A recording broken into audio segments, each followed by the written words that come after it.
es básicamente un sistema funcional orgánico. Sistema es un conjunto de elementos que guardan estrechas relaciones entre sí, que mantienen al sistema directa o indirectamente unido de modo más o menos estable y cuyo comportamiento global persigue normalmente algún tipo de objetivo, tales como respirar, comer, hablar, fonar, tragar, masticar y succionar, entre otras. Es funcional porque los componentes que la forman tienen respuestas sensoriales motoras, vegetativas, y esta es la base estructural y funcional de cualquier acto de conducta. Es decir, es sistema estomatognático, y casi todas las partes del cuerpo están funcionando de manera sensoriomotora, es decir, ingresa un estímulo sensorial y desata una respuesta motora.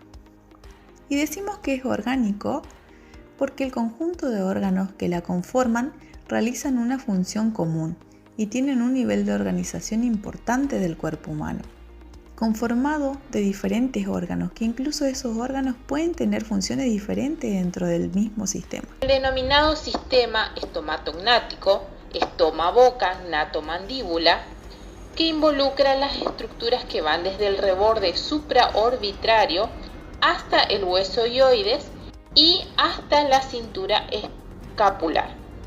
Y dentro de la embriología, los hitos más importantes de esto es lo que es la cabeza y cuello. Recibe el nombre de lo que es la región cefálica.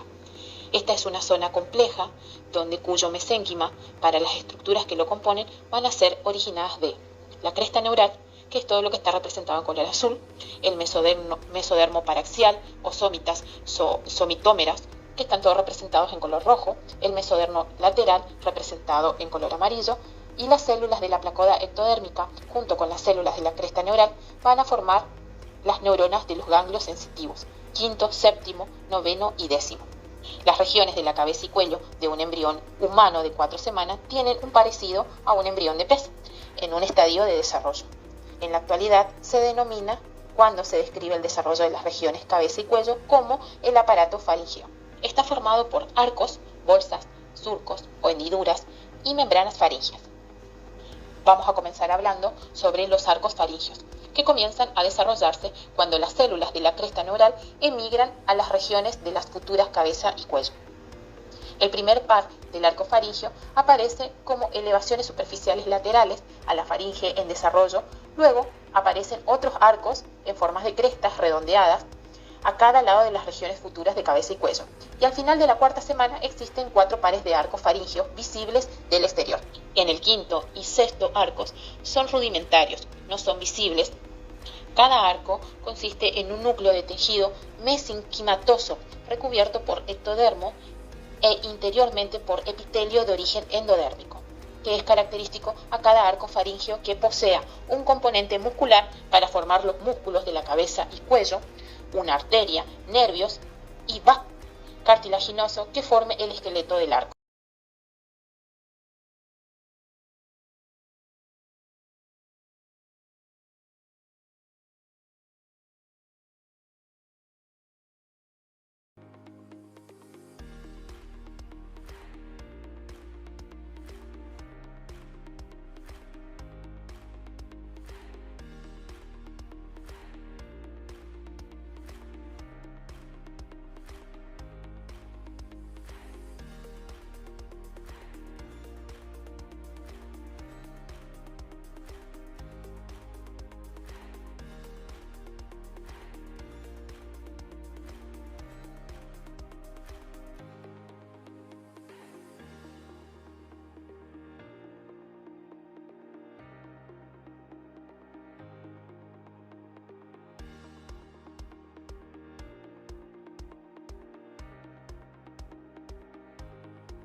Con respecto a las hendiduras faringeas, el embrión de 5 semanas se caracteriza por la presencia de 4 hendiduras faringeas.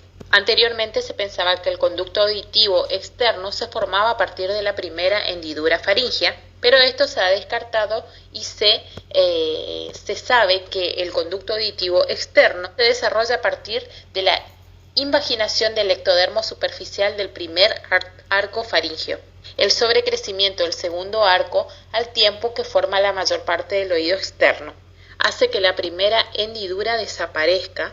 La proliferación activa del tejido mesenquimatoso del segundo arco lo lleva a superponerse con el tercero y el cuarto. Y por último, se fusionan en el borde epicárdico en la región inferior del cuello. Y la segunda, la tercera y cuarta hendidura pierde contacto con el exterior. Las hendiduras forman una parte de cavidad cubierta por el epitelio ectodérmico, que recibe el nombre de seno cervical, y que luego desaparece en la fase posterior del desarrollo. Con respecto a la lengua, aparece en los embriones alrededor de la 4ª semana, a manera de 2 protuberancias linguales laterales y una protuberancia medial denominado tubérculo impar. Estas 3 protuberancias se originan a partir del primer arco faríngeo, una segunda protuberancia medial llamada la cúpula o eminencia hipobranquial. Es formada por mesodermo del segundo, tercero y cuarto arco. Y por último, una tercera protuberancia medial marca el desarrollo de la epiglotis. Justo por detrás de esta protuberancia se ubica el orificio laríngeo. La epiglotis y el extremo posterior de la lengua se desarrolla a partir del cuarto arco. Referida a la respiración en las funciones estomatognáticas, esta desempeña un papel fundamental, que son todas aquellas relacionadas con la boca, mandíbula y estructuras unidas. La respiración nasal es considerada la forma más adecuada y fisiológica de la respiración. Durante la respiración nasal, el aire entra a través de las fosas nasales donde se calienta, humidifica y filtra antes de llegar a los pulmones.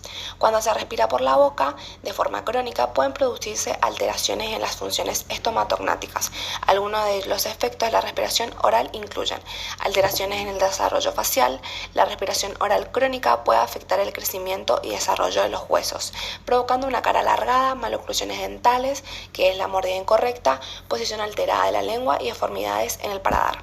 Problemas en la masticación y deglución. La respiración oral puede influir en la forma en que se realiza la masticación y la deglución de los alimentos. Alteraciones del habla. La respiración oral puede tener un impacto en las articulaciones de los sonidos del habla. La deglución, que también es una de las funciones estomatognáticas fundamentales, que consiste en el proceso de mover los alimentos o líquidos desde la boca hacia el esófago, permitiendo que lleguen al estómago para su posterior digestión. Este proceso implica la participación coordinada de los músculos de la boca, la lengua, la faringe y el esófago. La deglución se divide en 3 etapas principales. Etapa oral preparatoria. Durante esta etapa se realiza la masticación y la preparación del bolo alimenticio en la boca. Los músculos de la mandíbula y los músculos de la lengua trabajan en conjunto para triturar los alimentos y mezclarlos con la saliva, formando un bolo consistente y manejable. Etapa oral propulsiva. En esta etapa el bolo alimenticio se desplaza hasta la parte posterior de la boca. La lengua se eleva y se empuja contra el paladar duro, ayudando a llevar el bolo hacia la faringe. Los músculos de la mejilla también pueden contribuir a este movimiento. Etapa faríngea y esofágica. Durante esta etapa el bolo pasa por la faringe y entra en el esófago. Los músculos de la faringe se contraen para cerrar la vía respiratoria, evitando que los alimentos ingresen a los pulmones. El esfínter esofágico superior se relaja para permitir el paso del bolo al esófago, y luego los movimientos peristálticos del esófago impulsan el bolo hacia el estómago. Es importante destacar que la deglución es un proceso automático y coordinado que generalmente no requiere un esfuerzo consistente. Sin embargo, en algunas personas pueden presentarse trastornos de la deglución, conocidos como disfagia, que pueden ser causadas por diversas condiciones médicas como enfermedades neuromusculares, obstrucciones estructurales o lesiones. La voz nos permite dar nombre al sonido que se produce, con la vibración de las cuerdas vocales mediante el aire que es expulsado por los pulmones y sale por la laringe.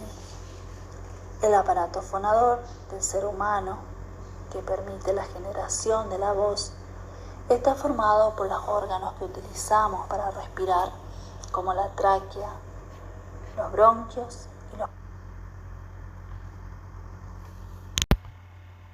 En cuanto a las alteraciones de las funciones estomatognáticas, las afectaciones en este sistema están dadas por los biotipos esqueletantes craneofaciales, los cuales presentan características estructurales que son el resultado de la expresión genética manifestada en el crecimiento y desarrollo de todas las personas. Las características de cada clase esqueletal explican las modificaciones funcionales asociadas a la bioestructura, como las relacionadas con la respiración, deglución, habla y voz. La respiración normal, también llamada respiración nasal, es aquella en la que el aire ingresa libremente por la nariz con un cierre simultáneo de la cavidad bucal, creándose así una presión negativa entre la lengua y el paladar duro. Cuando la respiración se realiza por la boca, la lengua adopta una posición descendente para permitir el paso del flujo del aire.